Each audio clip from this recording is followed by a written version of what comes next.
नमस्कार, मी निरंजन. सर्वप्रथम आधीच सांगतो की हा आपण व्हिडिओ पूर्ण बघा. थोडा मोठा होईल पण नाईलाज आहे. आणि त्याचं कारण सुद्धा असं आहे की ज्यांना आतापर्यंत विचारवंत वगैरे म्हणून समजलं जात होतं त्यांना एक बौद्धिक आळस आलेला आहे, इंटलेक्च्युअल लेझीनेस. आणि ज्याला आपण इंटलेक्च्युअल मसल मेमरी म्हणतो किंवा बौद्धिक स्नायूंचा जुनाट वापर. कारण सवय लागलेली असते एकाच पद्धतीने विचार करायची. तर त्या पद्धतीने ते घरातल्या दिवाणखान्यामध्ये एखाद्या म्हाताऱ्याने कॉफी पिता पिता प्रवचन द्यावं, तसे काही जणांचं सुरू झालेलं आहे. आणि आत्ताचा हा व्हिडिओ हा खास रामचंद्र गुहा यांनी आत्ता मध्यंतरी काही दिवसांपूर्वी अचानक राहुल गांधी आणि गांधी फॅमिलीला खलनायक ठरवत नरेंद्र मोदी आणि अमित शहा शक्तिशाली होण्यामागं राहुल गांधी आणि काँग्रेस पक्षाची किंवा राहुल गांधी आणि गांधी कुटुंबाची हे कसे जबाबदार आहेत अशा अर्थाने त्यांनी एक लेख लिहिला. त्यानंतर त्यांनी द वायरला करण थापर यांना एक मुलाखत सुद्धा दिली. आता मला इतका धक्का बसला ते बघितल्यानंतर की म्हणजे आत्ताच्या परिस्थितीमध्ये गल्फचं वॉर चालू आहे, भारतातला क्रूड ऑइलचा सप्लाय कमी व्हायला लागलेला आहे, भारत सरकारकडे भारतातल्या शेतकऱ्यांसाठी फर्टिलायझर्स नाहीयेत, खतं नाहीयेत. बरं, ही परिस्थिती निर्माण होईल हे 6 महिन्यापासून माहिती होतं. गल्फ ऑफ ओमान मध्ये 6 महिन्यापूर्वी अमेरिकेने त्यांची पहिली एअरक्राफ्ट कॅरियर पाठवली होती आणि मग तिचा सगळा तो जमावडा अमेरिकन नेव्हीचा व्हायला सुरुवात झालेली होती. बेछूट वक्तव्य व्हायला सुरुवात झालेली होती. तेव्हाच लक्षात यायला पाहिजे होतं की भारत फर्टिलायझर्स ही आयात करतो याच गल्फमधून, मिडल ईस्टमधून किंवा वेस्ट एशियामधून. तर तो काही साठा त्यावेळेला केला नाही. क्रूड ऑइलचा सुद्धा ॲडिक्वेट साठा भारतामध्ये करायला हवा होता, तोही नाही केला. त्यावेळेला देशाचे पंतप्रधान आणि सत्ताधारी पक्ष हा फक्त 4 राज्यांच्या निवडणुकांमध्ये बेछूटपणाने मशगूल होता. देशांतर्गत परिस्थितीमध्ये महागाई सतत वाढत होती. रुपया डॉलरच्या तुलनेमध्ये सतत गेलं वर्षभर घसरत होता. भारताचं बॅलन्स ऑफ पेमेंट हे पहिल्यांदा 6 पट झालंय, 6 पट वाढलेलं आहे. म्हणजे गेल्या वर्षीपेक्षा 6 पट आहे आता बॅलन्स ऑफ पेमेंट. त्यामुळे काय जागतिक आर्थिक परिस्थितीचा परिणाम भारतावरती होतोय हे भारताच्या नेतृत्वाला समजायला पाहिजे होतं. भारतामध्ये विद्यार्थ्यांचे पेपर लीक होत आहेत. भारतामध्ये हिंदू मुसलमान द्वेष पसरवण्यासाठी अगदी नितेश राणेपासून, योगी आदित्यनाथ पासून, नरेंद्र मोदींपर्यंत, अमित शहापर्यंत सगळेजण प्रचंड सक्रिय होते. SIRच्या नावाखाली बंगाल सारख्या राज्यात 1 कोटी मतदार हे मतदानापासून वंचित ठेवले जात होते. ईडी, CBI, इन्कम टॅक्स याचा बेछूट वापर गेली 12 वर्ष चाललेला आहे. न्यायालय सुद्धा आता सरकारी अजेंडा राबवण्यासाठी पुढे येत आहे. अशाच पद्धतीने सर्वोच्च न्यायालयाने संपूर्ण SIRची सुनावणी घेतली. त्यानंतर ज्या कॉमेंट केल्या, म्हणजे काही लाख लोकांना मतदान करता येत नाहीये हे माहिती असताना सर्वोच्च न्यायालय असं म्हणतं की आता नाही केलं तर ठीक आहे, पुढच्या वेळेला मतदान करतील. म्हणजे ज्या संस्थेची, ज्या सर्वोच्च न्यायालयाची जबाबदारी आहे की एकाचही मत हे मतदान होण्यापासून त्याला रोखता कामा नये, त्याला वंचित ठेवता कामा नये. कस्टोडियन ऑफ द कॉन्स्टिट्यूशन म्हणजे संविधानाचे रक्षक आपण ज्यांना म्हणतो तेच भक्षक बनले. हे सगळं चालू होतं. आणि दुसऱ्या बाजूला चीफ जस्टिस सारखा माणूस हा भारतातल्या विरोधी आवाजाला किंवा न्याय मागणाऱ्या आवाजाला, अन्यायाच्या विरोधात बोलणाऱ्या आवाजाला हा भारताचा चीफ जस्टिस त्यांना झुरळ म्हणतो. हे सगळं चालू असताना म्हणजे इतकं धक्कादायक सगळं हा प्रकार होता की त्यांना रामचंद्र गुहांना एक मार्गच सापडला की या सगळ्यासाठी राहुल गांधींना खलनायक ठरवायचं. म्हणजे हा इतका अजब प्रकार आहे, हा कुठल्याही आकलनाच्या पलीकडे असलेला भाग आहे. आणि मग रामचंद्र गुहांचे पण भक्त आहेत. मग रामचंद्र गुहांचे भक्त सुद्धा सोशल मीडियावरती बेछूटपणा त्यांचा सुरू झाला, म्हणजे ज्याला आपण शाब्दिक नंगानाच म्हणू, तो त्यांनी करायला सुरुवात केला. कारण त्यांना सुद्धा हा जो इंटलेक्च्युअल मसल मेमरीचा आजार आहे, की बौद्धिक जुनाट वापर करायचा त्या स्नायूंचा, जुन्याच पद्धतीने करायचा, म्हणजे त्यांच्या लक्षातच येत नाहीये की ते 2026 ला सुद्धा 1975च्याच काँग्रेसच्या विरोधात भांडतायत. आणि त्याचा संपूर्ण फायदा हा 2026 ला भारतीय जनता पक्ष घेतोय. हे हिंदुत्ववादी मनुवादी घेत आहेत. हे डोक्यात शिरूच द्यायचं नाहीये. तो गैर काँग्रेसवाद हा इतका भिनलेला आहे, हे समजतच नाही की या गैर काँग्रेसवादामुळेच या भाजप आणि RSSला प्रोत्साहन मिळालं, प्रतिष्ठा मिळाली संघाला, हे लक्षातच घ्यायचं नाही.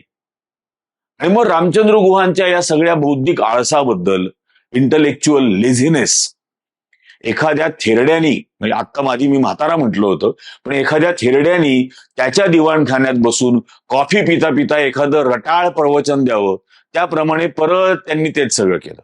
आता म्हणून मी ठरवलं होतं की याला काहीतरी उत्तर दिलंच गेलं पाहिजे. कारण मी गेली 12 वर्ष या RSS आणि भाजपच्या प्रवृत्तीच्या विरोधामध्ये एकच माणूस लढताना बघतोय देशात. एकच माणूस. हे तर वस्तुस्थिती आहे की नाही? पण टप्प्याटप्प्याने या सगळ्या गोष्टींचा समाचार घेणं भाग आहे. आणि या म्हणजे लिबरल किंवा आपण ज्याला उदार मतवादी वगैरे जे काही म्हणत असतो ना, या उदार मतवादीपणाची एक खरी शोकांतिका ही आहे की ज्या वेळेला अस्तित्वाचा संघर्ष निर्माण झालेला आहे, या देशातल्या संविधानाच्या अस्तित्वाचा, या देशातल्या लोकशाहीचं नियंत्रण करणाऱ्या, लोकशाही शाबूत ठेवणाऱ्या सर्व यंत्रणा या उद्ध्वस्त होत असताना, त्यांच्या अस्तित्वाचा संघर्ष असताना, ज्यांना परिपूर्णतेचा आग्रह धरावासा वाटतो. आणि म्हणून हा जो सगळा भाग आहे, हा इंटलेक्च्युअल लेझिनेस किंवा हा मसल मेमरी, जुनाट पद्धतीने ज्याचा वापर करायचा, याचा समाचार घेणं भाग आहे. मला रामचंद्र गुहांबद्दल अतिशय आदर होता, अगदी खरं सांगायचं तर. त्यांचं इंडिया आफ्टर गांधी हे मीही वाचलेलं आहे, माझ्याकडे त्यांची पुस्तकं आहेत, मी ती वाचलेली आहेत सर्व पुस्तकं. पण प्रश्न हा येतो की आजच्या वास्तवात तुम्ही कधी येणार आहात की गेली 12-13 वर्ष या सगळ्या फॅसिस्ट फोर्सेसनी देशभरामध्ये जो नंगानाच सुरू केलेला आहे, त्याचं भान येणार आहे का नाही, हा आत्ताच्या घडीचा असलेला सर्वात महत्वाचा मुद्दा आहे. आणि म्हणजे राहुल गांधींवर टीका करा, काँग्रेसच्या नेतृत्वावर टीका करा, ती केलीच पाहिजे, त्याचं स्वागत आहे. कोणावरही टीका करता आली पाहिजे, यात काही शंका नाही. पण त्याच्यामध्ये काहीतरी वस्तुनिष्ठपणा आहे का? त्यात तुम्ही आत्ताचा असलेला राजकीय असमतोल हा ध्यानात घेताय का? तो राजकीय असमतोल, तो सामाजिक असमतोल, तो आर्थिक असमतोल, तो सत्तेचा असमतोल, हा सर्व महत्वाचा भाग आहे या आत्ताच्या घडीला. आणि म्हणून परत परत जे सांगावं असं वाटतंय की हे लक्षात घेणं खूप जास्त गरजेचं आहे या सगळी तुलना करत असताना. आता बघू, सगळ्यात पहिल्यांदा त्यांची हरकत काय? राहुल गांधी डायनेस्टिक एंटायटलमेंट आहे, घराणेशाही. परत म्हणजे घराणेशाही हे पहिल्यांदा भाजपनी सुरू केलं. पहिल्यांदा आता याच्यात एक गोष्ट लक्षात घेतली पाहिजे की पंडित नेहरू पंतप्रधान होते, पंडित नेहरू जिवंत होते, तोपर्यंत इंदिरा गांधी या देशाच्या खासदार सुद्धा नव्हत्या. पंडित नेहरूंच्या निधनानंतर इंदिरा गांधी खासदार झाल्या. लाल बहादूर शास्त्रींनी त्यांना पहिल्यांदा मंत्री केलं. हा पहिला भाग याच्यातला. त्यामुळे ही घराणेशाही नेहरूंपासून वगैरे जी बोलली जाते ती पहिल्यांदा इथंच याच्यात लक्षात घ्यायला पाहिजे. आणि इंदिरा गांधींना खासदार नव्हतं केलं पंडित नेहरूंनी, पण वल्लभभाई पटेलांच्या मुलीला खासदार केलं होतं. हेही महत्वाचं याच्यातला भाग आहे की अशा पद्धतीचा हा भाग, हा इतिहास नाही. आता नुसतं राहुल गांधींची घराणेशाही जी बोलली जाते, बाकीच्या पक्षांच्या असलेल्या घराणेशाहीबद्दल काय? अकाली दलामध्ये घराणेशाही नाहीये, भारतीय जनता पक्षात घराणेशाही नाहीये. नरेंद्र मोदींच्या मंत्रिमंडळामध्ये असलेले कित्येक जण, म्हणजे अगदी त्या पियुष गोयल पासून कितीतरी जण हे घराणेशाहीच्या परंपरेतून आलेले नाहीत. हा फडणवीस काय आहे? फडणवीसची काकू भारतीय जनता पक्षाची मंत्री नव्हती. फडणवीसचे पप्पा भारतीय जनता पक्षाचे जनसंघाचे आमदार नव्हते, होतेच ना. पंकजा मुंडे कोण आहेत? गोपीनाथ मुंडेंची मुलगीच आहे ना. प्रमोद महाजनांची मुलगी पूनम महाजन भाजपने 2 वेळेला खासदार केलीच ना. मग ही घराणेशाही चालते का? आणि अशी कितीतरी उदाहरणं आहेत ना. नारायण राणे, नितेश राणे, निलेश राणे, कित्येक घराणे भारतामध्ये आहेत. राजनाथ सिंगांचा मुलगा आहे स्वतः. हे सगळी ही भाजपची घराणेशाही आहेच ना. फक्त राहुल गांधींच्या घराणेशाहीबद्दल बोलावं. मग असंच जर असेल तर राहुल गांधींचे घराणं हे निदान राहुल गांधींना अभिमान वाटावा असं तरी आहे. राहुल गांधींना लाज वाटावी असं राहुल गांधींच्या घराण्यात झालेलं नाही. देशासाठी बलिदान दिलेलं आहे. स्वतःची संपूर्ण संपत्ती 198 कोटी रुपयाची, 1947 साली ज्याची किंमत 198 कोटी होती, अशी संपत्ती पंडित नेहरूंनी देशाला दान दिली. हे ते घराणं आहे. पंडित नेहरूंचे वडील या देशाच्या स्वातंत्र्यासाठी तुरुंगात गेले. पंडित नेहरूंची आई या देशाच्या स्वातंत्र्यासाठी तुरुंगात गेली. पंडित नेहरूंची बहीण या देशाच्या स्वातंत्र्यासाठी तुरुंगात गेली. इंदिरा गांधी या देशाच्या स्वातंत्र्यासाठी तुरुंगात गेल्या. इंदिरा गांधींचा नवरा फिरोज गांधी देशाच्या स्वातंत्र्यासाठी तुरुंगात गेला. इंदिरा गांधींनी या देशाच्या राष्ट्रीय एकात्मतेसाठी सेक्युलरिझमचा पुरस्कार करत, त्यांना इंटेलिजन्सचा रिपोर्ट होता की सिख बॉडीगार्ड ठेवू नका, त्यावेळेला त्यांनी सांगितलं हे सेक्युलर देशाच्या नेतृत्वाला शोभणार नाही. त्यांनी तेच बॉडीगार्ड कंटिन्यू केले आणि त्यांचा खून झाला, पण त्यांनी तो स्वीकारला. राजीव गांधी या देशाच्या एकात्मतेसाठी स्वतःच्या देहाच्या चिंधड्या करून घेतल्या. हा वास्तव आहे. आणि म्हणून राहुल गांधींना लाज वाटावं असं त्यांचं घराणं नाही. आता राफेल विमानाला लिंबू मिरची बांधणारा स्वसंरक्षण मंत्री राजनाथ सिंग याच्या पोराला त्याचा अभिमान वाटावा का? याचं उत्तर रामचंद्र गुहानी द्यावं, किंवा गोपीनाथ मुंडे, नंतर चिक्की ताई, पंकजा मुंडे यांनी कुठल्या गोष्टीचा अभिमान बाळगावा? गोपीनाथ मुंडेंच्या मृत्यूनंतर त्यांच्या मृत्यूच्या कारणाबद्दलच्या अत्यंत घाणेरड्या चर्चा भाजपच्याच लोकांनी प्लांट केल्या. वाटावा का अभिमान? प्रमोद महाजनांचा खून त्यांच्या सख्ख्या भावानी केला. त्या खुनाची काय कारणं होती याची जाहीर चर्चा 1000 ठिकाणी झाली आतापर्यंत. अभिमान वाटावा असं घराणं म्हणायचं का याच्यातलं? अशी कित्येक घराणी आहेत ना. मग सुषमा स्वराजची मुलगी ही भारतीय जनता पक्षाची खासदार आहेच की नाही? मग ती कुठल्या घराण्यातून येते? का तिची घराणेशाही मान्य? आणि रामचंद्र गुहा, सोनिया गांधी, राहुल गांधी यांच्या पॅरलल गांधी कुटुंबातच एक घराणं आहे. मनेका गांधी आणि वरुण गांधी, ते भाजपमध्ये असतं. त्यांच्याबद्दल भाजप घराणेशाही वगैरे शब्द वापरत नाही, ते चालतं. पण राहुल गांधी आणि सोनिया गांधी मात्र घराणेशाही. वा रामचंद्र गुहा, जागे व्हा आणि किती माती खायची आयुष्यात हे एकदा ठरवा. याच्यानंतर त्यांनी असं म्हटलंय की राहुल गांधींना लॅक ऑफ ग्रेव्हिटास अँड डिसिप्लिन, गांभीर्य नाही, खोली नाही आणि शिस्त नाही. हा माणूस आंधळा आणि बहिरा पण आहे हे मला नव्हतं माहिती. अकलेनी आंधळा आणि अकलेनी बहिरा. कारण संपूर्ण देशाने राहुल गांधींना 4500 किलोमीटर पायी चालताना पाहिलंय. पायी. याच्यात पुढे ते त्याला आळशी असं पण म्हटले. 4500 किलोमीटर पायी चालताना पाहिलेलं आहे. जो पहाटे 5 वाजता उठून चालायला सुरुवात करायचा त्याला शिस्त नाहीये म्हणे, त्याला गांभीर्य नाहीये आणि तो आळशी आहे. पहाटे 5 वाजता उठून 4500 किलोमीटर चालायला निघणारा नुसती घोषणा करणारा नाही, प्रत्यक्ष चालला, त्याला तो आळशी आहे असा साक्षात्कार रामचंद्र गुहांना झाला आणि त्यांचे मूर्ख बिंडोक भक्त ते त्याचं समर्थन करायला सुरुवात केली त्यांनी. याला आळशीपणा म्हणतात. हाथरसच्या बलात्कार होऊन जाळून टाकलेल्या पीडितेच्या कुटुंबाला जाताना त्यांना मारहाण करण्याचाही प्रयत्न झाला, पण ते गेले, भेटले. लखीमपूर खिरीला जात असताना प्रियांका गांधीला अटक करून ठेवली. राहुल गांधी प्रियांका गांधीला घेऊन लखीमपूर खिरीला गेले. त्या मारून टाकलेल्या शेतकऱ्यांच्या कुटुंबियांना भेटले. तिथे प्रत्येक पीडित कोविडच्या काळामध्ये ज्या वेळेला या देशाचा पंतप्रधान हा लोकांना टाळ्या आणि थाळ्या वाजवा, लाईट लावा, लाईट बंद करा म्हणून मूर्खपणा करायला सांगत होता, त्यावेळेला राहुल गांधी अमर्त्य सेन पासून रघुराम राजन प्रत्येकाशी याच्यामुळे निर्माण होणाऱ्या आर्थिक संकटाचा कसा सामना करायला हवा याची चर्चा करत होते. ते टेलिकास्ट होत होतं युट्यूबवरती त्यांच्या.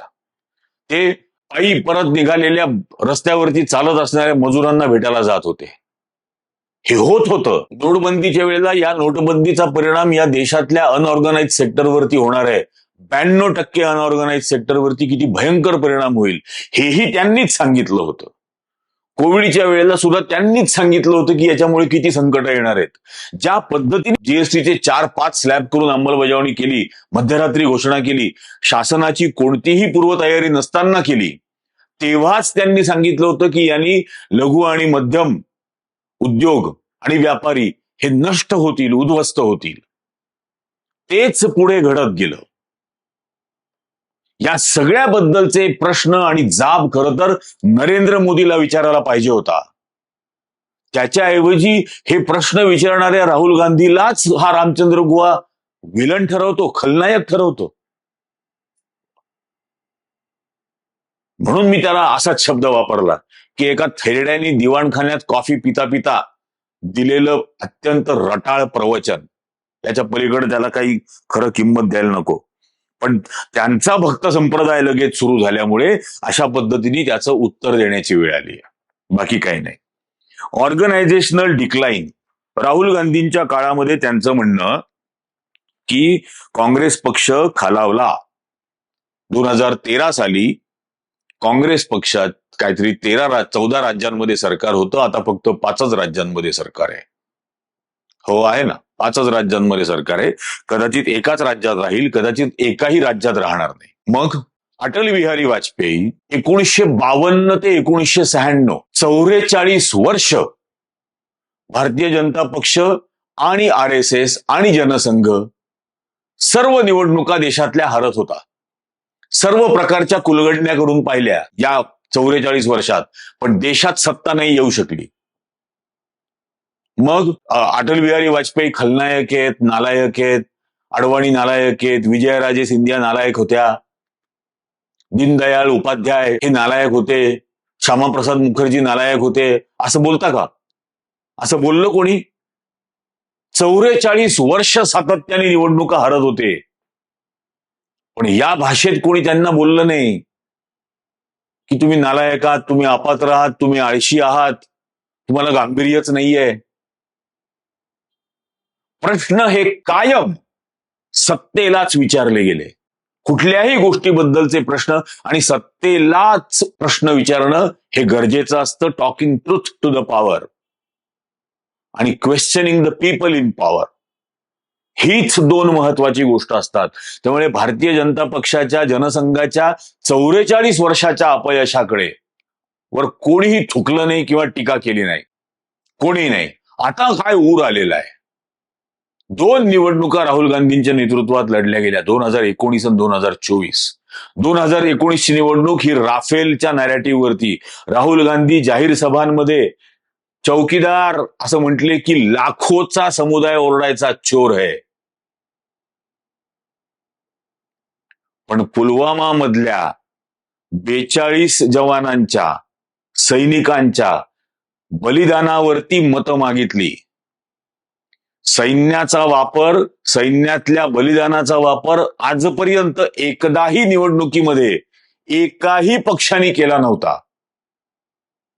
एकाही पक्षाने केला नाही. एक सर्जिकल स्ट्राईक काय केला म्हणून सांगितलं तथाकथित, आणि त्याच्यावरती निवडणुका लढवल्या जातात. आणि राहुल गांधींच्या व्यतिरिक्त या संपूर्ण देशात राफेलचं नॅरेटिव्ह दुसरा कोण बोलत होता? एकही नेता नाही. किंबहुना राफेलचं नॅरेटिव्ह ज्यावेळेला सुरू केलं त्यावेळेला अनिल अंबानीला भेटत होते महाराष्ट्रातले शरद पवारांचे कुटुंब. सुप्रिया सुळे त्याच्याबरोबरचा फोटो टाकत होत्या. एका बाजूला अनिल अंबानीचं सगळं कांड समोर उघडकीस आलेलं होतं. 12 दिवसांपूर्वी तयार केलेल्या कंपनीशी राफेलला करार करायला लावला होता या नरेंद्र मोदींनी.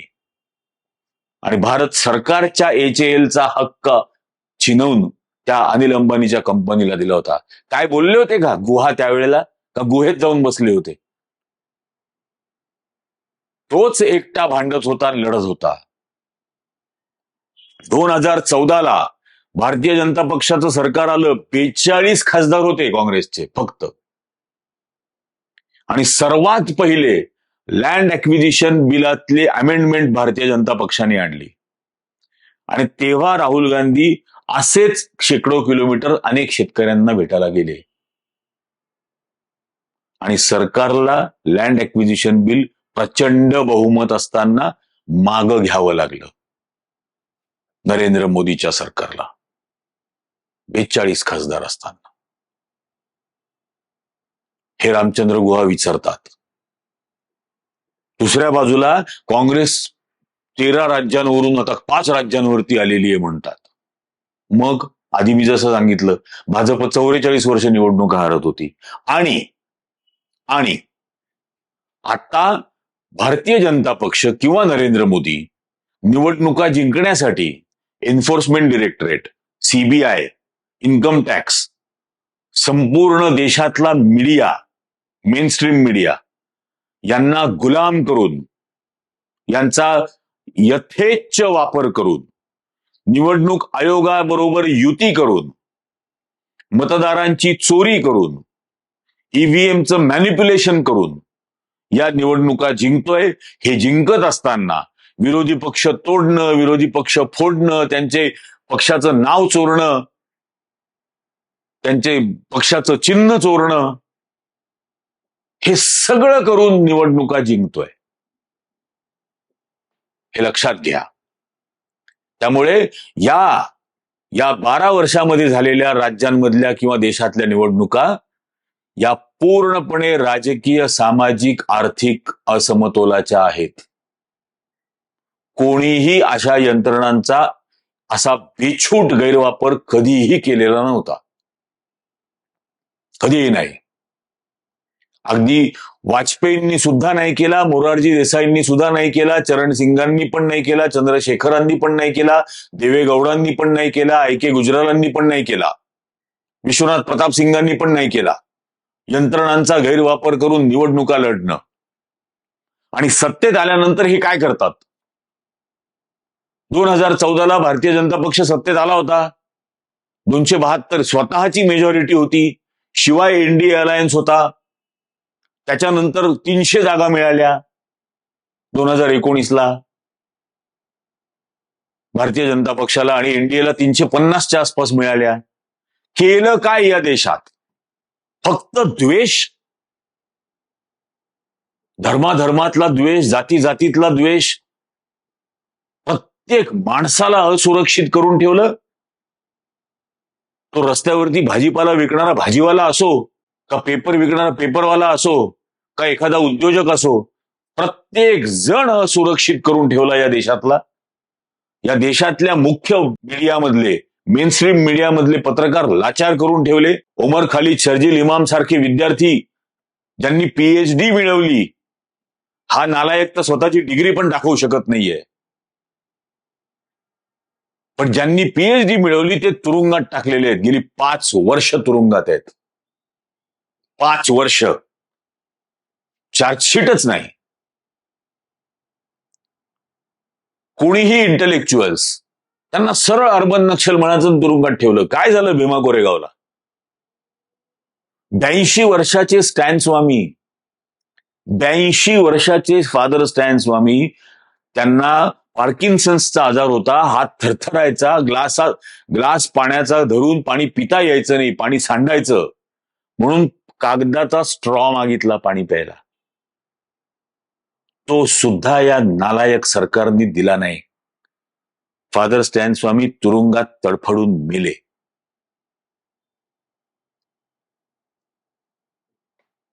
याची तुलना करता का? हे सगळं काही बघणार नाहीत. रामचंद्र गुहा माध्यमं कशी लाचार करून ठेवलेली आहेत. विचारतात सत्तेला प्रश्न. केदारनाथला म्हणजे राहुल गांधी हाथरसला जातायत, लखीमपूर खिरीला जातायत, उन्नावला जातायत, कठुआला जातायत, त्या सगळ्या पीडितांना भेटण्याचा प्रयत्न करतायत. याला भारतातल्या मुख्य माध्यमांनी काय नाव दिलं होतं? Political tourism. या पद्धतीने आतापर्यंतच्या काळामध्ये घडलं का? 2014 पर्यंत विरोधी पक्षाचा नेता जर एखाद्या पीडिताला भेटायला गेला तर त्याला टुरिझम म्हटलं का कधी माध्यमांनी? इतकी निर्लज्ज आणि बेशरम झालेली माध्यमं आपण पाहत असताना माध्यमांना जागाच द्यायची नाही, विरोधी पक्षाला जागाच द्यायची नाही. राहुल गांधी म्हणजे केदारनाथला काहीतरी गोळीबार झाला आणि ते 4 कोणतरी भाविक तिथे जाणारे त्यांचा खून झाला, ते मेले. राहुल गांधी जवाब क्यों नाही देते? राहुल गांधीचा काय संबंध? काश्मीरमध्ये काय राहुल गांधीचं सरकार आहे का? तिथली कायदा सुव्यवस्था काय राहुल गांधी पाहतो का? पण खुशाल प्रसार माध्यमांनी प्रश्न राहुल गांधीला विचारायचे आणि सत्तेत बसणाऱ्याला कोण प्रश्न विचारणार? आता या SIRच्या नावाखाली महाराष्ट्रात सुद्धा सुरू होईल. तुमची जन्मकुंडली सोडून सगळं मागितलं जाईल, पंतप्रधानाकडे मात्र डिग्री नाही मागायची. या पद्धतीने आतापर्यंतचा कारभार होता. त्या राहुल गांधींचं चारित्र्य हनन करण्यामध्ये या देशातला मीडिया नव्हता का? अगदी ड्रग्ज पिण्यापासून काय वाटेल ते घाणेरडे आरोप त्याच्यावरती करून झाले. पप्पू पप्पू म्हणून या कॅम्पेनवरती हजारो कोटी रुपये भारतीय जनता पक्षाने खर्च केले. आणि ज्यावेळेला तो 4000 किलोमीटर चालला, त्यावेळेला अत्यंत सामान्य, अत्यंत गरीबातल्या गरीब अशा माणसापासून इंटलेक्च्युअल्स पर्यंत प्रत्येकाला त्या यात्रेमध्ये भेटत होता, त्याच्याशी बोलत होता. आणि त्यांनी त्याच्या मेहनतीने, त्याच्या कष्टाने त्याच्या विरोधातलं हे हजारो कोटी रुपयाचं प्रॉपगंडा चालवलेलं नॅरेटिव्ह राहुल गांधींनी डिमॉलिश केलं. ज्या पद्धतीने बुलडोझरचा वापर होतोय, एका विशिष्ट अल्पसंख्याक समुदायाला भयग्रस्त करून ठेवलेलं आहे बुलडोझरचा वापर करून. त्याच्या विरोधामध्ये राहुल गांधी लढत असताना या सगळ्याच्या बाबतीमध्ये हे रामचंद्र गुहाला दिसत नाही.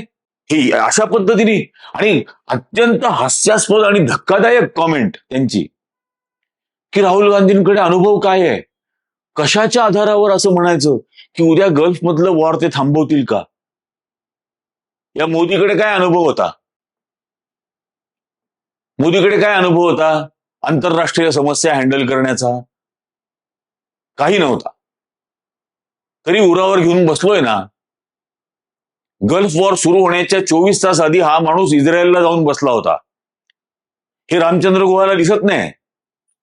त्याबद्दल प्रश्न विचारावेसे रामचंद्र गुहाला वाटत नाहीत की बाबा तू तिथं काय करत होतास? इराण भारताचा सिव्हिलायझेशनल अलाय असं वाजपेयी बोलले होते. इराण इज अ सिव्हिलायझेशनल अलाय. त्या इराण बरोबरची 5000 वर्षांची मैत्री ही नरेंद्र मोदींनी तिलांजली दिली. त्या इराणच्या राष्ट्रप्रमुखाची हत्या झाल्यानंतर साधा श्रद्धांजलीचा प्रस्ताव सुद्धा हा नालायक देऊ नाही शकला. त्याला प्रश्न विचारावे रामचंद्र गुहाला वाटत नाहीत. हे अमेरिकेबरोबर जी संपूर्ण शरणागती झालेली आहे ट्रेड डीलची आणि त्याच्या पाठीमागे असलेलं एप्स्टाईन फाईलचं कारण, याबद्दल विचारा ना. ज्या पद्धतीने एप्स्टाईन फाईलमध्ये अत्यंत लाजिरवाणं असे संदर्भ आहेत, अशा पद्धतीने इतक्या घाणेरड्या स्कॅन्डलमध्ये यापूर्वी या देशाच्या कोणत्या प्रमुखाचं नाव आलं होतं? एक काही नाही. आणि राहुल गांधी परदेशात जातात तर त्याच्यावरून चर्चा करायची. ते जातात, ते विद्यापीठांमध्ये जातात, विद्यापीठांमध्ये उच्च शिक्षण घेत असलेल्या आणि क्रिटिकल थिंकिंग करणाऱ्या विद्यार्थी, प्रोफेसर्स, इंटेलेक्च्युअल्स यांच्याबरोबर इंटरॅक्शन करतात. करतो का मोदी? करून दाखवावी मोदींनी. महाराष्ट्रात, भारतात करून दाखवावी, हिंदीत करून दाखवावी, टेलिप्रॉम्प्टर न घेता करून दाखवावी. रामचंद्र गुहा कम्प्लिटली त्यांच्या मेंदूमधला जीपीएसच हरवलाय बहुतेक. प्रश्न विचारायचे कोणाला आणि विचारतायत कोणाला? या देशाच्या संविधानाचं संरक्षण आणि संवर्धन करण्याची जबाबदारी, त्याचं सक्षमीकरण, सबलीकरण करण्याची जबाबदारी ज्या सत्ताधीशांच्या हातात आहे गेल्या 13 वर्षांपासून, त्यांनी हे सर्व खालावून टाकलेलं आहे. त्यांना प्रश्न विचारण्याऐवजी दुसऱ्याला खलनायक ठरवतात. आज जेवढे देशामध्ये राजकीय पक्ष आहेत, जेवढे आहेत, समाजवादी पार्टी असेल, आम आदमी पक्ष असेल, तो जनता दल युनायटेड असेल, जनता दल सेक्युलर असेल, आणि एकेकाळी तर या रामचंद्र गुहाला तो नितीश कुमार इतका लाडका होता की नितीश कुमारलाच काँग्रेसचा अध्यक्ष करा असं 2017ला हा माणूस बोलला होता. हाच रामचंद्र गुहा.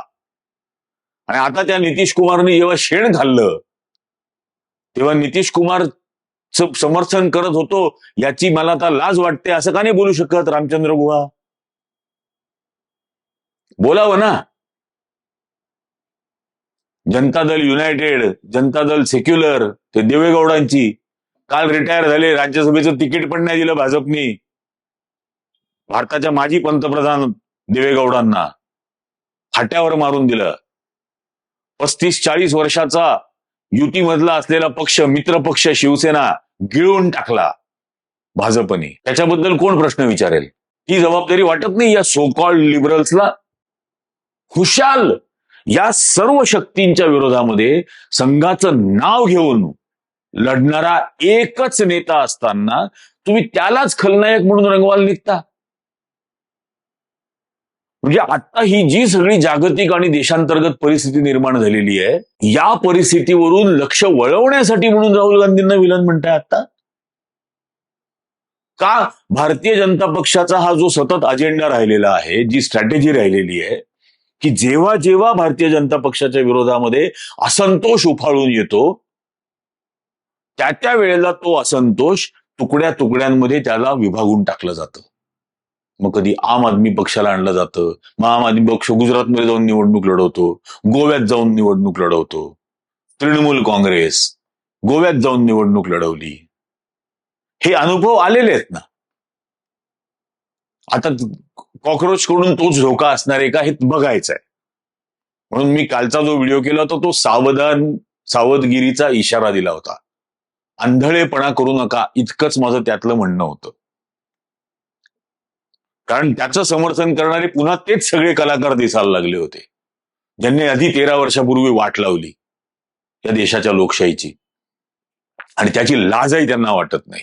आणि हे या सगळ्या गोष्टी, त्याच्यानंतर काय, कल्चर ऑफ सायकोफन्सी म्हणजे चाटुकारिता, ही संस्कृती त्यांच्या आजूबाजूला आहे. कुठे दिसली? कुठे दिसली? याच्या आधीची कर्नाटकच्या निवडणुकांमध्ये त्या कुमारस्वामी बरोबर युती होती. कुमारस्वामीच्या जनता दल युनायटेड पेक्षा जास्त जागा काँग्रेसच्या आल्या होत्या.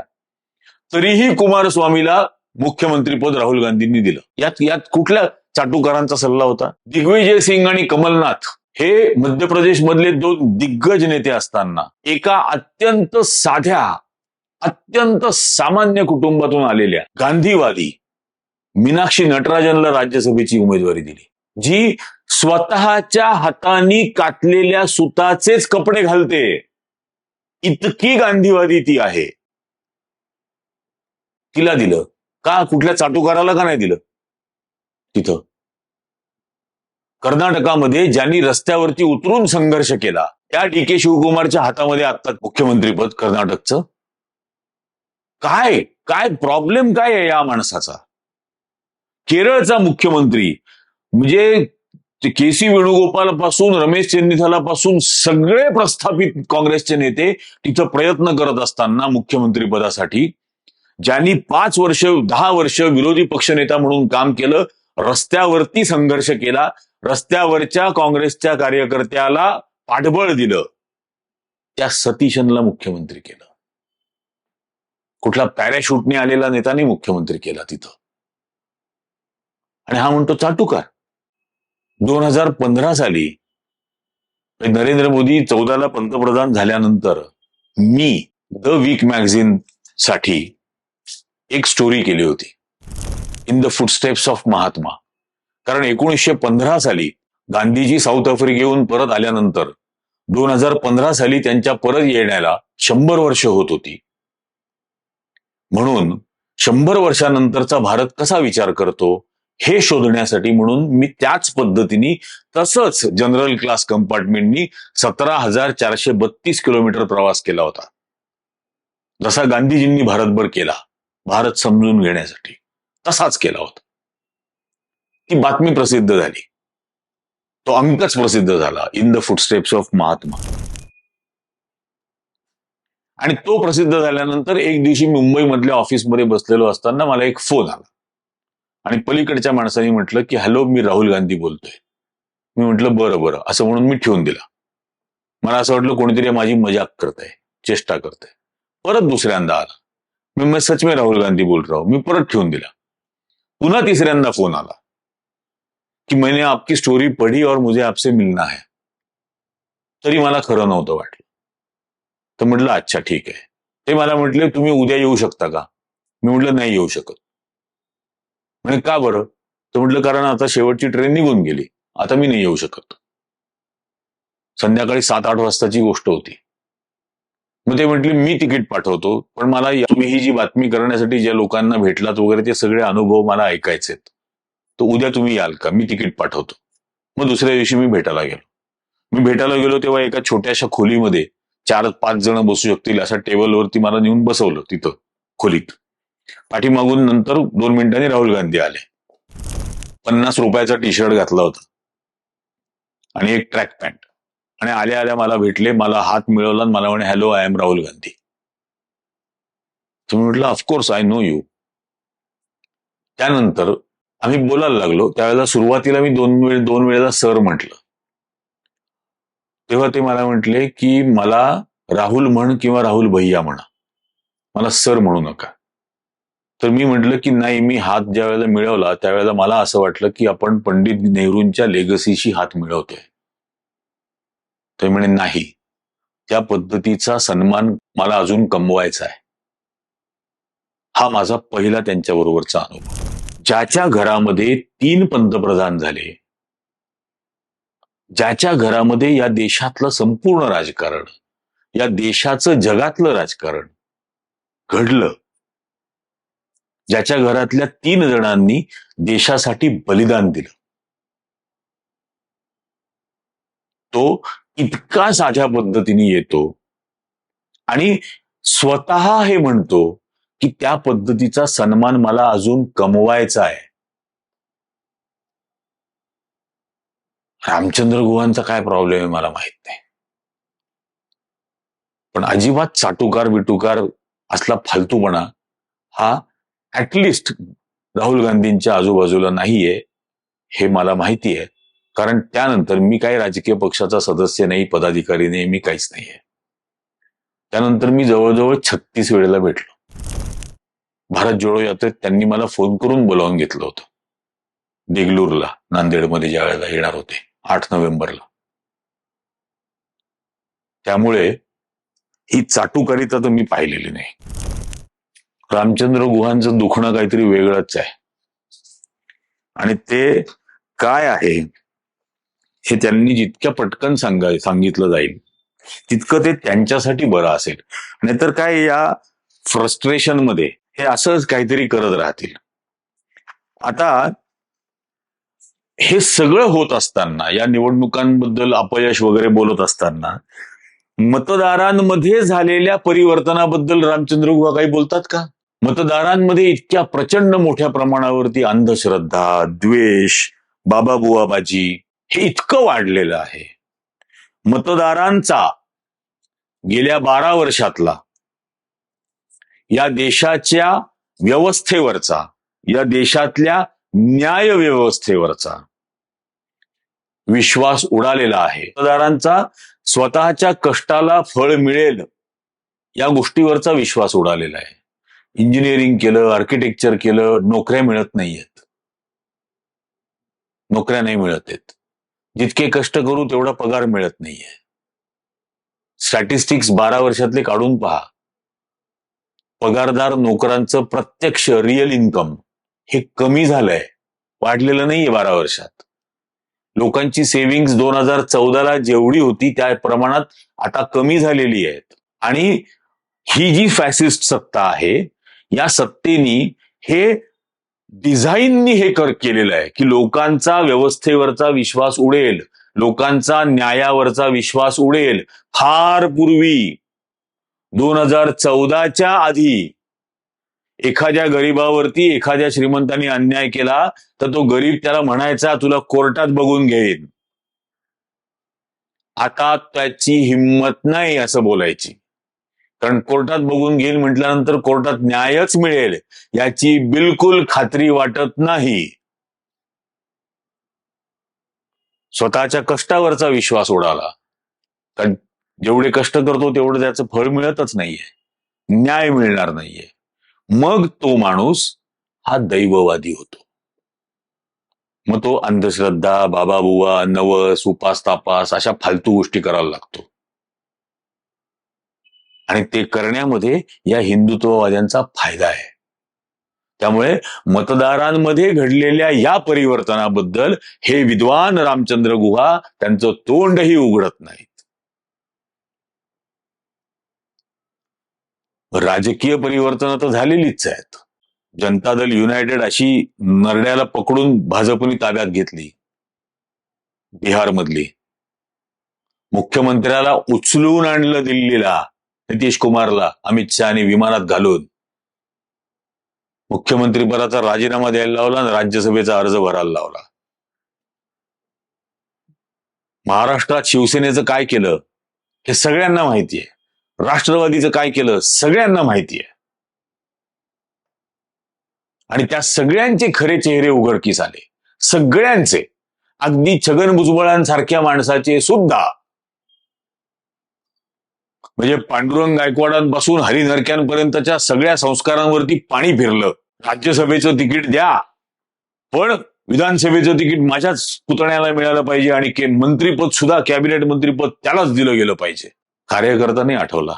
मला माहिती आहेत नाशिक मधले असे कार्यकर्ते की शिवसेना सोडल्यानंतर यांच्यावर हल्ला होईल म्हणून हे फिरत असलेल्या जीपच्या पाठीमागं धावायचे यांच्या संरक्षणासाठी. संभाजी भिडेच्या बरोबर एका व्यासपीठावर सावित्रीबाई फुलेंची जयंती पण साजरी करायला लागली. हे जे अधःपतन झालेलं आहे समाजाचं, मतदारांचं, याच्याबद्दल रामचंद्र गुहा का नाही काही बोलत?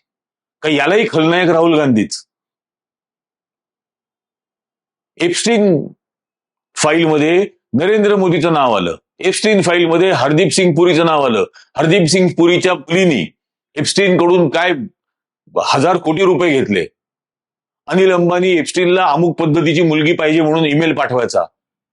याला राहुल गांधी जबाबदार आहेत का?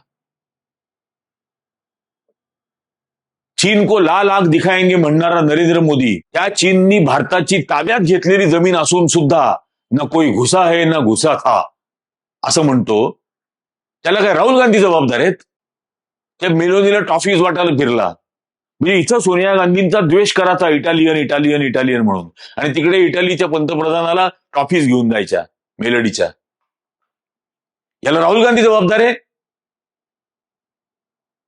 ज्या पद्धतीने जगभरामध्ये भारताचं हसू करून टाकलेलं आहे नरेंद्र मोदींनी. न्यूझीलंडमध्ये भारतीयांच्या विरोधात आंदोलन, ऑस्ट्रेलियामध्ये भारतीयांच्या विरोधात आंदोलन, अमेरिकेमध्ये भारतीयांच्या विरोधात आंदोलन, इंग्लंडमध्ये भारतीयांच्या विरोधात आंदोलन. यांना हुसका इथून की कोणाच्या काळात ही प्रतिमा डागाळली, कोणी हा उच्छाद मांडायला सुरुवात केली त्या देशांमध्ये जाऊन. एअरपोर्टवरती गरबे काय खेळतात, अख्ख्या भारताला सर्कस करून ठेवली. राहुल गांधी जबाबदार आहेत? मग ही जी विकृत पद्धती आहे ना विचार करण्याची, की एखाद्याचं घर जळतंय आणि ते घर जळत असताना ते जाळतंय कोण हे न पाहता शेजाऱ्या पाजाऱ्यांशीच भांडायचं की तू पाणी का नाही तुम्ही साठवून ठेवलं, बादल्या तुमच्याकडे भरून ठेवायला पाहिजे होत्या. या पद्धतीने या देशातले हे सोकॉल्ड बुद्धिवान माणसं विचार करणार आणि मग त्यांची समर्थनं सोशल मीडियावरती त्यांचा भक्त संप्रदाय करणार. म्हणजे त्यांच्या विरोधात काही असेल तर थेट त्यांच्याशी बोलता येतं आणि चूक असेल तर ते मान्य करतात. आणि हे ज्यांना माहीतच नाही हे त्यांना नुसतं एअर कंडिशन रूम मध्ये बसून गुबगुबीत सोफ्यांवरती मासे बिसे खाऊन खुशाल कोणाच्याही बद्दल काही कॉमेंट करायच्या, हे थांबलं पाहिजे. आणि हे तरच थांबू शकेल जर का या देशातला वाचक, या देशातला दर्शक टेलिव्हिजन चॅनल्सचा किंवा युट्यूब चॅनल्सचा सुद्धा हा सजग राहील. समोरचा माणूस जो बोलतोय ते प्रत्येक गोष्ट व्हेरीफाय करेल, खरं आहे का, वस्तुस्थितीशी, वास्तवाशी, सध्याच्या काळातल्या त्या वास्तवाशी ते तपासून पाहिल की हे बरोबर आहे का, खरंच राहुल गांधी आळशी आहे का. मग पहाटे 5 वाजता उठून चालायला निघणारा माणूस आळशी. एका बाजूला आपण एक सोंग बघितलंय, ज्या सोंगाला त्या द्वारकेच्या इथं पाण्याखालती जाऊन काहीतरी पूजा करण्याचं ढोंग करायचं होतं. तर त्याच्याबरोबर 4 पाणबुडे, ते म्हणजे नाकानी तोंडाने श्वास घ्यावाच लागणार नाही, नैसर्गिकरित्या श्वास मिळेल त्यासाठी म्हणून ते खास बनवलेलं हेल्मेट, असं सगळं करून दाबून धरून त्या बरोबर गेलेल्या पाणबुड्यांनी त्याला दाबून धरला खालती. ते असं कसं बसं जमिनीला बुड टेकलं समुद्र पाण्याच्या खालती. आणि बोटीमध्ये हातात हलवत असलेलं मोरपीस तिथं असं असं असं असं करून जमिनीत पुरण्याचा प्रयत्न केला. आणि दुसऱ्या बाजूला स्कुबा ड्रायव्हिंग मधला एक्सपर्ट हा निकोबारला जाऊन खरोखर निकोबारला आतमध्ये किती कोरल आहे हे स्वतः पाहतो, कारण की सरकार सांगतो इथं काहीच नाहीये, म्हणजे आहे का नाही हे पाहायला तो स्वतः जातो पाण्याखाली. हे सोंग आणि ढोंग हवं का सतत वास्तवाशी बांधील राहिलेला, सतत लोकांना सतर्क करणारा, सतत द्वेषाच्या विरोधात भूमिका घेणारा, ते मोहब्बत की दुकान त्यांच्या भाषेत, अशा माणसाच्या पाठीमागं राहायचं का द्वेष पसरवणाऱ्याच्या पाठीमागं राहायचं. या देशातल्या 18, 19, 20 कोटी मुसलमानांना हिरवे साप म्हणणारा हा योग्य का प्रत्येकाला सख्या भावा बहिणीप्रमाणे जवळ घेऊन सांभाळणारा, त्या आत्मीयतेने त्यांच्याशी बोलणारा, मतदार नसलेल्या विद्यार्थ्यांशी सुद्धा ज्या जिव्हाळ्याने संवाद साधला जातो ते बघणं महत्वाचं आहे ना. तो जिव्हाळाच या देशाला बांधून ठेवेल. हे जे काही झालं की आपला फक्त दोष द्यायचा, द्वेष करायचा आणि दुसऱ्याच्या अपयशासाठी तिसऱ्याला खलनायक ठरवायचं, जबाबदार ठरवायचं, हा जो इंटेलेक्च्युअल करप्शन आहे, हा बौद्धिक भ्रष्टाचार जो आहे रामचंद्र गुहांनी केलेला, हा लक्षात घेणं हे यासाठी म्हणून खूप गरजेचं होतं, गरजेचं आहे. या सगळ्या रामचंद्र गुहांच्या बौद्धिक आळशीपणाबद्दल हा जो काही व्हिडिओ केलाय, हे जे काही बोललोय, हे तुम्हाला आवडलं असेल तर सर्वांनी, जास्तीत जास्त जणांनी हा व्हिडिओ लाईक करा, याची लिंक जास्तीत जास्त जणांना शेअर करा, व्हिडिओ हाईप नक्की करा. जितकं हाईप कराल तितकं युट्यूब त्या व्हिडिओला प्रमोट करेल, स्वतःच प्रमोट करेल. आत्ताच्या भागात इतकंच. धन्यवाद.